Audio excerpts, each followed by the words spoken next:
Khamgaon police प्रशासनाच्या वतीने 6 ते 8 वाजताच्या दरम्यान लॉकडाऊनच्या काळात शहरात येणाऱ्या महिला, पुरुष व युवकांना शहर पोलीस ठाण्यात व एसटी बसस्टँड परिसरात बसवून ठेवले होते। या लोकांमध्ये काही कामासाठी तर काही मॉर्निंग वॉकसाठी घराबाहेर निघाले होते।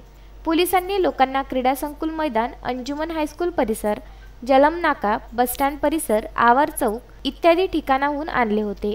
यावेळी पोलिसांनी पुरुष व युवकांना पोलीस कवायत करून दाखवले। मॉर्निंग वॉकला बाहेर पडू नये, जर बाहेर पडले यानंतर तर कठोर कायदेशीर कारवाई करण्यात येईल। तर काय पनिशमेंट केली तुम्हाला? यांना आता बसवलेलं आहे, यांना वॉर्निंग देऊन सोडून देऊ, परंतु यानंतर जर हे दिसून आले तर यांच्यावर कठोर कारवाई करण्यात येईल। त्यानंतर सर्वांनी पोलीस कवायत केली।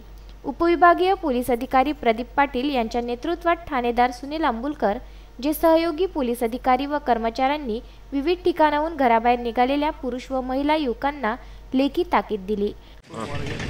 दररोज माननीय पोलीस अधीक्षक श्री डॉक्टर दिलीप पाटील भुजबळ साहेब, तसेच अपर पोलीस अधीक्षक श्री हेमराज सिंग राजपूत साहेब आणि उपविभागीय अधिकारी प्रदीप पाटील साहेब यांच्या मार्गदर्शनासाठी बंदोबस्त लावण्यात येतो। कोरोना विषाणूची संसर्गजन्य रोगाची साखळी खंडित करण्याकरता 24 तास बंदोबस्त डिप्लॉय केलेला आहे। त्यानुसार सकाळी आम्ही आज बंदोबस्तात असताना मॉर्निंग वॉकला निघणाऱ्या लोकांचं प्रमाण जास्त दिसतं, त्यामुळे त्या सर्व लोकांना पोलीस स्टेशनला आणलेलं आहे आणि त्यांच्यावर कारवाई करणे सुरू आहे। माझी सर्व खामगाव शहरवासियांना विनंती आहे की कोरोना विषाणू अतिशय संसर्गजन्य विषाणू आहे। अनेक देशांमध्ये त्यानं थैमान घातलेला आहे आणि आपल्या खामगाव शहरामध्ये त्याची छाया पडू नये याकरता संसर्गजन्य रोगाची साखळी खंडित करण्याकरता आपण कृपया कुणीही बाहेर पडू नये, अन्यथा आपल्यावर कठोर कारवाई करण्यात येईल। मोहम्मद फारूक, विदर्भ न्यूज, खामगाव।